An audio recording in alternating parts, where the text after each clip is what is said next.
Bismillahirrahmanirrahim. Assalamualaikum warahmatullahi wabarakatuh. Berjumpa kembali masih di dalam pengkajian kitab Fathul Izar. Bismillah, alhamdulillah, wassalatu wassalamu ala rasulillah. Keterangan ini akan saya lanjutkan kembali baca ya.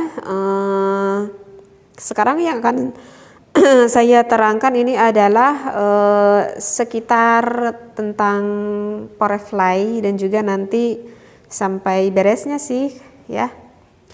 Bismillahirrahmanirrahim. Summa yula'ibuha mula'ibatan khafifatan minadh-dhammi. Nah, ketika mau melakukan berhubungan intim, nah lalu sang suami itu harus bermain-main dulu dengan sang istrinya. Misalkan bisa dilakukan dengan cara merangkul, wa taqbili, kemudian bisa mencium sang istrinya.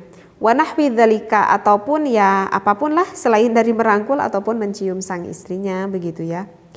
Hatta idza hadarat syahwataha, sehingga ketika syahwat istrinya itu udah mulai memuncak gitu ya. Aulaja wa taharraka. Nah, baru tuh sang suami bisa melakukan berhubungan intim.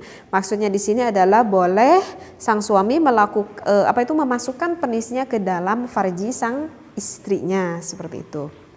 Ya, jadi di dalam melakukan berhubungan intim, jadi suami itu jangan langsung ujuk-ujuk aja gitu ke sana gitu ya. Jadi harus melakukan dulu pemanasan atau yang dikatakan dengan Porefly, seperti itu ya.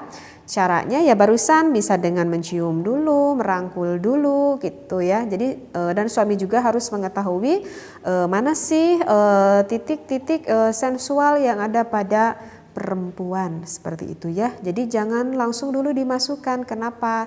Jadi karena kalau misalkan posisi vaginanya itu yang masih kering, kalau dimasukkan penis itu rasanya akan tidak nyaman bagi sang istrinya, seperti itu. Nah, kalau misalkan farji sang istrinya udah keluar agak lendir-lendir basah di dalam vagina, biasanya itu gairah seksualitas istrinya itu udah mulai memuncak. Nah, baru di sana suami itu bisa memasukkan hasyafah ke dalam farji sang istri, seperti itu. Nah, setelah itu, setelah suami memasukkan hasyafah ke dalam farjinya sang istri, kemudian faidha sobbal maniyu. Nah, pada saat itu maka akan tumpah tuh mani sang suami.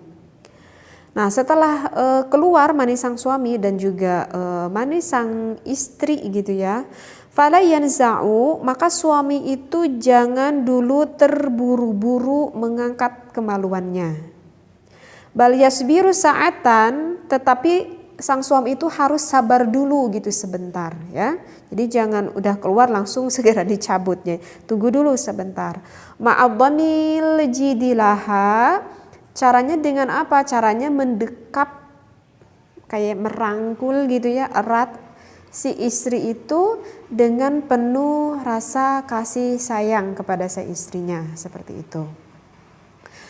Fa'idha sakana jismuhu, setelah tubuh suaminya itu udah udah mulai tenang gitu ya. Maaf sekali ya, dan biasanya kalau udah mulai tenang gitu ya suaminya, biasanya sih dzakar suaminya ataupun penis suaminya itu yang tadinya keras gitu ya, udah udah mulai melunak dengan sendirinya gitu biasanya kalau udah tenang. Nah, kalau udah posisi seperti itu baru deh suaminya boleh mencabut lah gitu, ibarat penisnya lah seperti itu. Sukunan aziman naza'a, maka suaminya itu baru boleh mengangkat kemaluannya, tuh bahasa dikatakan seperti itu ya. Bahkan wamala ala yaminihi hinan naz'i, dan setelah itu dia condongkan badannya itu ke arah kanan. Faqad dzakaru, sebab para ulama itu berkata anna dzalika mimma yakunu bihil waladu dzakaron. Nah, cara seperti ini bisa menyebabkan mempunyai anak laki-laki. Ini tipsnya ya. Di pembahasan sebelumnya sih ini udah pernah saya terangkan ya, kalau tips ingin punya anak laki-laki. Wayam sahani farjahuma, setelah itu baru keduanya antara suami dan istrinya itu harus mengusap kemaluannya itu masing-masing gitu ya. Bikhir qataini nadhifataini, dengan 2 tisu ataupun kain lah gitu ya yang bersih gitu. Jadi bagusnya itu selalu disediakan tisu gitu ya kalau di kamar kita gitu ya untuk mengelap itu. Lirajulin wahidatun, untuk suaminya 1, walir mar'atin untuk istri wahidatun, untuk istrinya juga sama 1.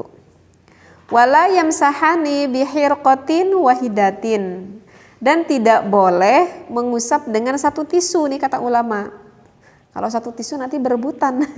Jadi 1 untuk istrinya, 1 untuk suaminya.